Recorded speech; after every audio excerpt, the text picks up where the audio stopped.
আলাইকুম। দেখতে পাচ্ছেন এগুলা কি? আসলে এগুলা হচ্ছে চেরি, দেখেন। আর এই চেরিগুলো আমি মনে করেন যে এরকম করে সবটি চেরি আমি বাচ্ছি। আর এগুলো আমি আচার বানাইতেছি, ঠিক আছে। মনে করেন সরিষার তেল, শুকনা মরিচ আর পাঁচফোড়ন দিছি। কারণ এগুলা বাংলাদেশে যে বড়ইগুলা জানেন, সেই বড়ইগুলোর মতো এগুলা বড়ই আচার বলেন, জলফাই আচার বলেন, সেরকমভাবেই আচারগুলা হইব।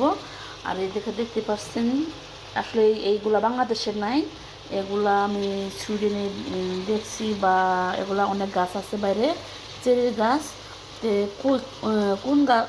কোন জায়গা থেকে আমরা এই গাছগুলো আনি, চেরিগুলা পাইলে আমি এই ভিডিওটা আরেক সময় দিব, ঠিক আছে। কিন্তু এগুলো আসলে আমার ছেলে আনছে আজকে, তাই ভাবলাম যে এগুলো আমি আচার দেই। তো এটি আমি সুন্দর করে পুরোটা আচার বানাবো। আমি মনে করেন এটা অনেকক্ষণ লাগায় সিদ্ধ করছি।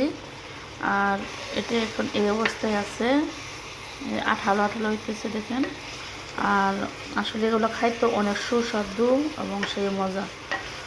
আর যারা আপনারা চেরি গাছ দেখবেন অনেক চেরি নষ্ট হয়ে যায়, ওই চেরিগুলা মনে করেন ঘরে এনে আচার দিলে অনেক সারা বছর খাওয়া যায়, বয়মের ভিতরে ভরায় রাখলে। আর দেখতে পাচ্ছেন সেটা মনে করেন এর মতো হয়েছে, লাল টকটকা গাঢ় গোলাপের মতো।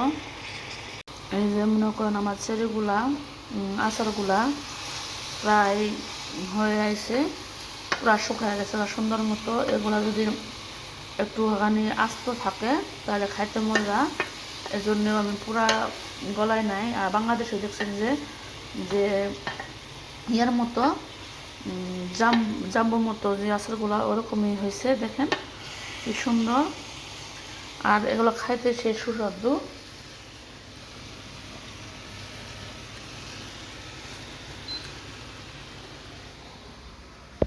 আমি আচারগুলো সুন্দর করে ঢেলে নিয়েছি।